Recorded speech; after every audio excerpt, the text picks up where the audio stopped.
Assalomu alaykum barchaga. Sizlar bilan YouTube rubrikamizda ko'rishib turganimizdan yana bir bor xursandmiz. Bugungi aktual mavzulardan biri bo'lgan chet elda talaba bo'lish prosesslarini sizlarga birma-bir tushuntirib o'tmoqchiman. Ya'ni bizga ko'plab qo'ng'iroqlar bo'ladi yoki bo'lmasam konsultatsiyaga keladigan studentlarning unchalik tushunchasi bo'lmaydi. Shuning uchun birinchi mana shu videoni ko'rib, keyin chet elga talaba bo'lish orzuyinglarni amalga oshirsanglar, menimcha sizlarga juda ham qo'l keladi. Ya'ni chet elda student bo'lish uchun birinchi navbatda til bilish. Ya'ni chet elga ketyapsizlarmi, u davlatning tilini, u davlatda sizlarga beriladigan dars manbalarini to'liq tushunishinglar uchun ingliz tili yoki bo'lmasam rus tili yoki bo'lmasam turk tili bu tillarni o'rganishinglar juda ham sizlarga foyda bo'ladi. Bu juda ham oddiy, logический o'ylab ko'riladigan narsa. Ya'ni til bilmadinglar, u yoqda sizlarga beriladigan leksiyalar yoki bo'lmasam darslarni tushunmasanglar, talaba bo'lishdan ma'no yo'q deb o'ylayman. Xo'sh, birinchi navbatda til bildi student. Til bildi, tilni o'rgandi, ingliz tilini, rus tilini, turk tilini to'liq tushunib keldi. Keyingi prosessim nima bo'ladi? Men til bilaman, endi qayerga murojaat qilaman degan studentlar bo'ladigan bo'lsa, keyin mana Max Education'ga murojaat qilsanglar, biz keyingi etaplarni sizlarga sekin-sekin tushuntirib o'tamiz. Ya'ni til bilgan student albatta maktabni yoki bo'lmasam kollejni bitirgan student bo'lishi kerak. Transfer masalasi juda ham qiyin bo'ladi O'zbekistonda. Shuning uchun biz transfer bilan unaqa shug'ullanmaymiz. Lekin sizlarni abituriyentlikdan studentlikka o'tadigan jarayoninglarni 100% qo'llab-quvvatlab sizlarga qo'ldan kelgancha yordam beramiz. Til bilgan odam yoki sertifikati bo'ladi yoki sertifikat topshirishga imkoniyati bo'lmasdan, imkoniyat emas, vaqti bo'lmasdan bizga murojaat qiladi, kelib men tilni bilaman yoki bo'lmasam qo'limda sertifikatim bor, qaysi davlatda qanaqa imkoniyatlarim bor deganda biz to'liq konsultatsiya beramiz, ya'ni davlatlarni tushuntiramiz, siz tanlagan fakultetlar haqida to'liq informatsiya beramiz. Hamma ma'lumotlarni olganingizdan keyin biz prosessni boshlaymiz, ya'ni qanaqa bo'ladi.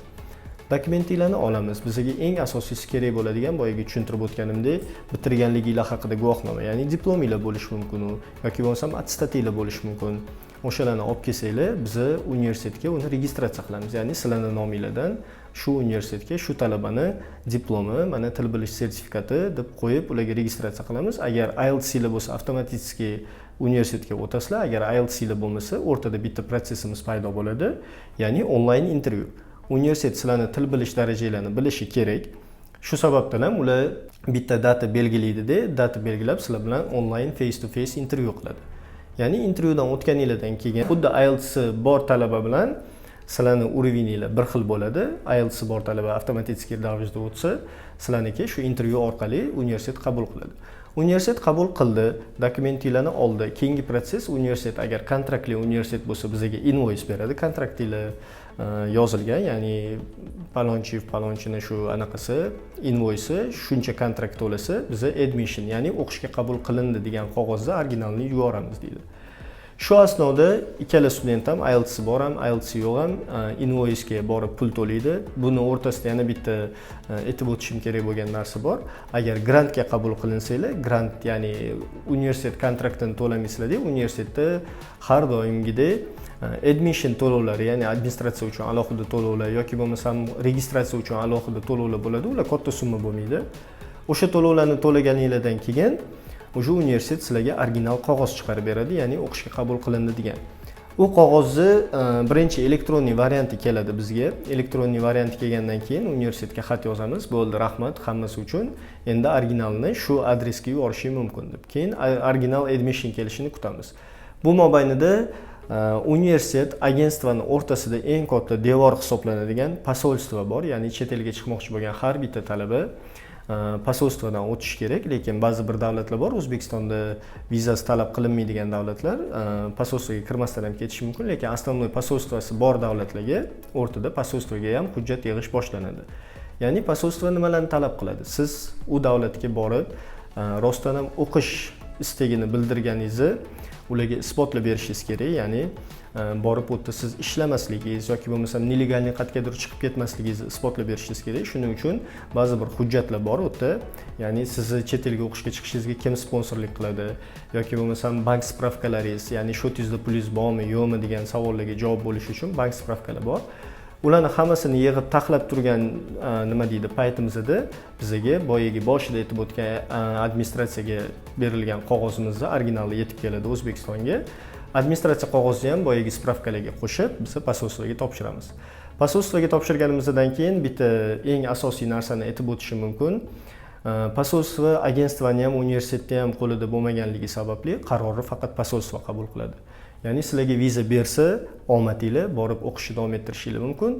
Agar mabodo savol tug'iladi, har doim studentlarda viza ololmay qolsam-chi, men kontrakt to'lab qo'yganman, u kuyib ketadimi, yo'q bo'lib ketadimi?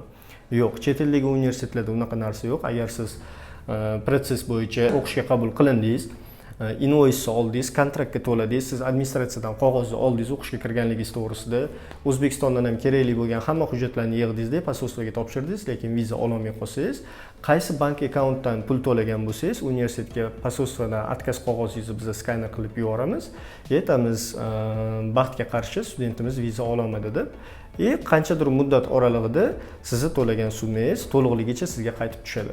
Endi to'g'ri, qaytmaydigan summalar ham bor, buni aytib o'tishimiz kerak. Ya'ni administratsiya to'lovlari buni nimaga qaytmaydi degan savol tug'iladigan bo'lsa, chunki bu ularning xizmati hisoblanadi. Ya'ni siz dokumentingizni olib, sizni registratsiya qilib universitetga ulab, siz administratsiya qog'ozingizni chiqarib, pochta orqali 30-40 dollar, bu eng kamida 100-150 dollarlar ham bo'lishi mumkin. Pochta xizmatlari orqali O'zbekistonga yuborganliklarini hisobga olib, administratsiya to'lovlarini o'zida olib qolib, lekin kontraktingizni to'liqligicha qaytarib beradi.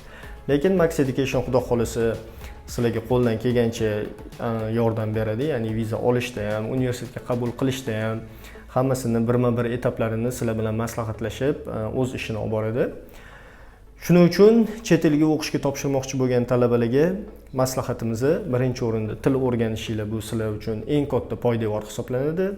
Ikkinchi o'rinda dokumentlarni to'liq taxlashimiz, uchinchi o'rinda posolstvoga shu to'g'ri ma'lumot berish, iloji boricha yolg'on gapirmasdan, ya'ni bir xilga studentlar bor, men kiraman deb bunaqa deb tashlayman, unaqa deb tashlayman, viza beradi-yu, to'g'rimi yoki bo'lmasam ba'zi bir ko'chadagi gap so'zlarga ishonib, ana viza istoriyam bor, men 100% viza olaman-u degan yolg'on xabarlarga ishonmasdan, maqsadinglarni to'liq tushuntirib, rost gapirib, posolstvoga kirib viza olish imkoniyatini qo'lga kiritsanglar, xudo xolasa talaba bo'lish imkoniyati sizlarda ham mavjud bo'ladi. Qanaqadir yana savolinglar bo'lsa, universitetga qabul qilish to'g'risida balki bizda qolib ketgan partlar bo'lishi mumkin. Kommentda yozib qoldirsanglar, biz qo'ldan kelgancha sizlarga yordam berishga harakat qilamiz. Shu internet orqali, YouTube orqali sizlarga berayotgan ma'lumotlarimizni ko'rib, 100% maqsadni oldinglarga qo'yib, shu davlatga, shu yo'nalishga borib, men talaba bo'lish imkoniyatini qo'lga kiritaman degan barcha abituriyentlarga qo'ldan kelgancha yordam beramiz. Bizlar faqat YouTube kanalida emas, bizani bilsanglar, Instagram, Telegram hamda TikTokda ham kuzatib borishinglar mumkin. Barcha savolinglarni kutib qolamiz. Barchaga omad.